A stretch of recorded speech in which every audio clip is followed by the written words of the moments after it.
Sekarang kita masuk pada fungsi require include. Kita buat file baru, kita namakan require include.php. Lalu buka. Kita buat tag PHP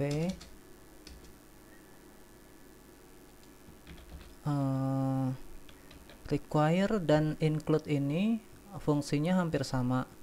Dia fungsinya untuk memasukkan kode PHP dari file yang berbeda. Jadi di sini misalnya aku contohkan buat file baru namanya sementara.php. Kita panggil, tunggu, buka dulu yang sementaranya dibuka. Nah, kita masukkan kode PHP di sementara.php ini. Misalnya masukkan variabel keterangan sama dengan halo semua misalnya. Lalu dari sini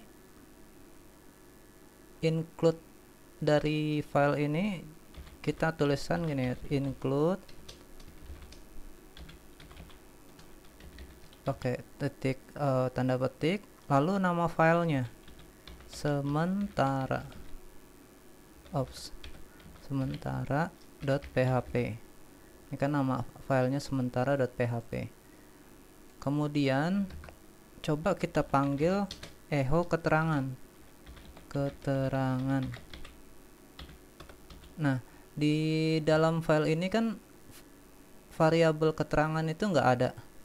Adanya di file sementara ini, ya. Kita bisa manggil keterangan karena apa? Karena sudah diikutkan di file ini, gitu loh. Ini filenya berbeda, tapi dimasukkan ke file ini. Jadi kita bisa panggil variabel yang ada di sini. Kita coba ya, buka di browser. Nah, hasilnya halo semua, ini udah ada di situ. Lalu untuk require juga sama, hasilnya juga seperti itu. Require, ini hasilnya sama.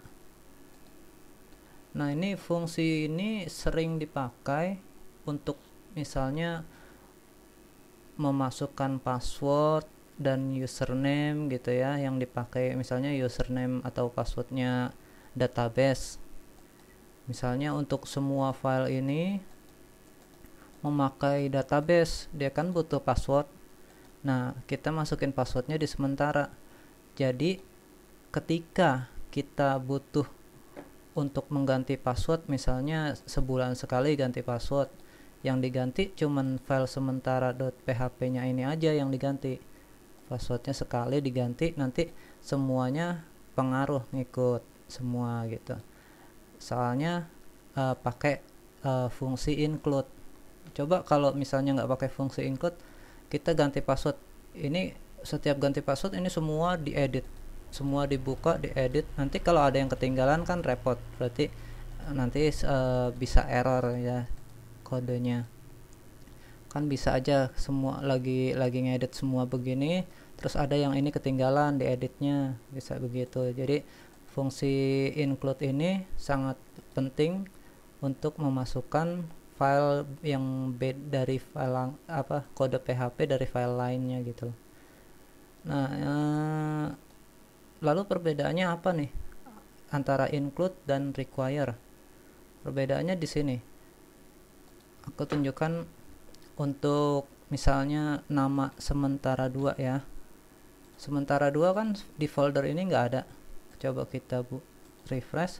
Nah, ini dia error. Nah, lalu include juga sama seperti itu, dia error juga. Tapi perbedaannya di sini, misalnya ditambahin atasnya echo, kita buat variabel munculkan ini ini halaman utama. Oke. Nah, coba untuk require hasilnya seperti apa. Nah, kode-kode setelah require dia nggak dieksekusi, tapi berbeda dengan kalau kita pakai include. Kita refresh. Nah, ini halaman utamanya kan ditampilkan karena si include ini memang error, tapi dia melanjutkan kode-kode di bawahnya, berbeda dengan require. Jadi biasanya sih lebih aman require. Jadi ini tergantung ini ya, pemakaian tergantung situasinya ya, boleh pakai include, boleh pakai require, tergantung dari situasi. Oke, sampai di sini aja kayaknya cukup. Silahkan tonton video selanjutnya.